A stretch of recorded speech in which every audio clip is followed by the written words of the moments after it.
તો સિઝનના એકદમ સરસ એવા કૂણા કૂણા ભીંડા મળે છે અને ભીંડા અમુકને ભાવતા હોય છે, અમુકને નથી ભાવતા હોતા. તો આજે આપણે ભીંડાના રવૈયા બનાવીશું, એ પણ લગભગ દરેકને ભાવે એ રીતે.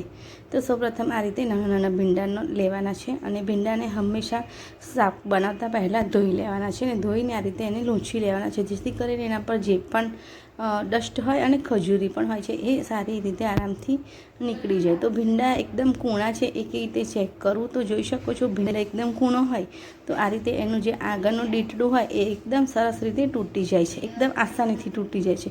જો એને તૂટતા વાર લાગે તો મતલબ કે ભીંડામાં જાડી થવાની તૈયારી થઈ રહી છે.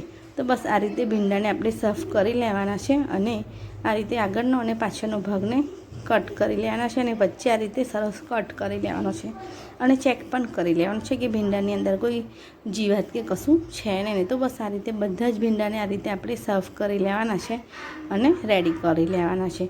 તો ભીંડાને લાવીને એક દિવસ પછી એનું જો શાક બનાવો તો ભીંડાનું શાક એકદમ સરસ બનીને રેડી થાય છે. તો બસ આ રીતે બધા જ ભીંડા ચેક કરી લેવાના છે. તો જોઈ શકો છો બધા જ ભીંડામાં એકદમ સરસ રીતે ચેક કરી લીધા છે અને રેડી પણ કરી લીધા છે. તો મેં લગભગ 500 ગ્રામ જેટલા ભીંડા લીધા છે. તો હવે આપણે એક વાસણમાં મસાલો રેડી કરીશું. તો મસાલો રેડી કરવા માટે મેં અહીં બેસનનો ઉપયોગ કર્યો છે. તો 1 થી 1.5 ચમચી જેટલી બેસન એડ કર્યું છે, પણ બેસનને આપણે શેકવાનું નથી, કોઈ જરૂર નથી. બેસનને તમે થોડી ક્વોન્ટિટીમાં જો બેસન હોય તો શેકવાની કોઈ જરૂર નથી. હા, વધારે ક્વોન્ટિટીમાં તો જો ભીંડાના રવૈયા બનાવો તો બેસનને થોડું રોસ્ટ કરી લેવું. સ્વાદ અનુસાર મીઠું એડ કરીશું, થોડી ચમચી સુગર એડ કરીશું, પિંચો જેટલો આપણે આમચૂર પાવડર એડ કરીશું, અડધી ચમચી હળદર એડ કરીશું અને 2 ચમચી જેટલું ધાણા જીરું પાવડર એડ કરીશું. તો ભીંડાના શાકમાં ધાણા જીરું પાવડરનો ટેસ્ટ ખૂબ સરસ લાગે છે અને 1 થી 1.5 ચમચી જેટલું આપણે કાશ્મીરી લાલ મરચું પાવડર એડ કરીશું. તો તમે આમચૂર પાવડરની જગ્યાએ તમે લીંબુના રસનો ઉપયોગ પણ કરી શકો છો અને ચપટી જેટલો અજમો એડ કરીશું. અને અહીં મેં લસણને વાટીને રાખ્યું હતું, તો આપણે 1 ચમચી જેટલું લસણની પેસ્ટ લેવાની છે. તો જે લોકો લસણ ના ખાતા હોય એ લસણને સ્કીપ પણ કરી શકે છે, પણ ભીંડાના શાકમાં લસણનો ટેસ્ટ ખૂબ જ સરસ લાગે છે. તો બસ આ રીતે આપણે બધું જ મસાલા એકદમ સરસ મિક્સ કરી લેવાના છે. તો એકદમ નોર્મલ રૂટીન મસાલાઓથી જ આપણે ભીંડાના શાકનું રવૈયા બનાવીશું. તો બસ હવે મસાલો રેડી થઈ ગયો છે. તો આ રીતે ભીંડાને આપણે સ્ટફ કરી લેવાના છે. તો એક એક કરીને આપણે ભીંડાને ભરી લેવાના છે. તો બધા જ ભીંડા ભરાઈને રેડી થઈ જશે અને આ રીતે જ આપણે બધા ભીંડાને ભરી લેવાના છે.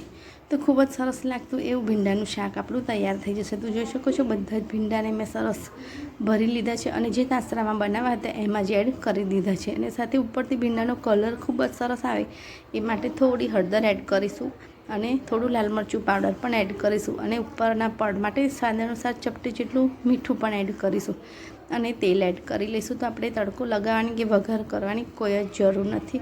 બસ આ રીતે 1 થી 1.5 ચમચી જેટલું તેલ એડ કરીશું. તો ભીંડાનું કોરું શાક બનાવવાના હોવાથી તેલનો ઉપયોગ થોડો વધારે થાય છે. બસ તો હવે આપણે એને ચડવા દઈશું.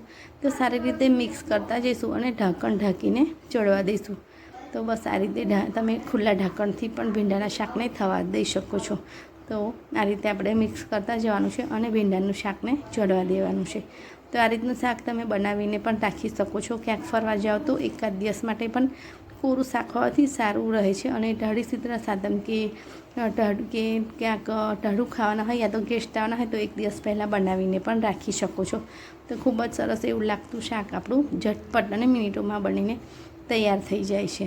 તો જોઈ શકો છો ભીંડાનો કલર પણ એકદમ સરસ આવ્યો છે અને ક્વોન્ટિટી પણ ઘણી ઓછી થઈ ગઈ છે. તો બસ આપણું શાક હવે ચડવાની તૈયારીમાં છે. તો આપણું શાક એકદમ સરસ ચડીને તૈયાર થઈ ગયું છે અને જોઈ શકો છો એકદમ સરસ બની ગયું છે. તો મને તો આ ભીંડાનું શાક રોટલા સાથે બહુ ગમે છે, બાજરીના રોટલા સાથે. તો તમે શેની સાથે ખાઓ છો એ કમેન્ટ કરજો. તો આ શાક તમને જેની સાથે ફાવે એની સાથે તમે ખાઈ શકો છો. તો મારી રેસીપીને એકવાર જરૂરથી ટ્રાય કરજો.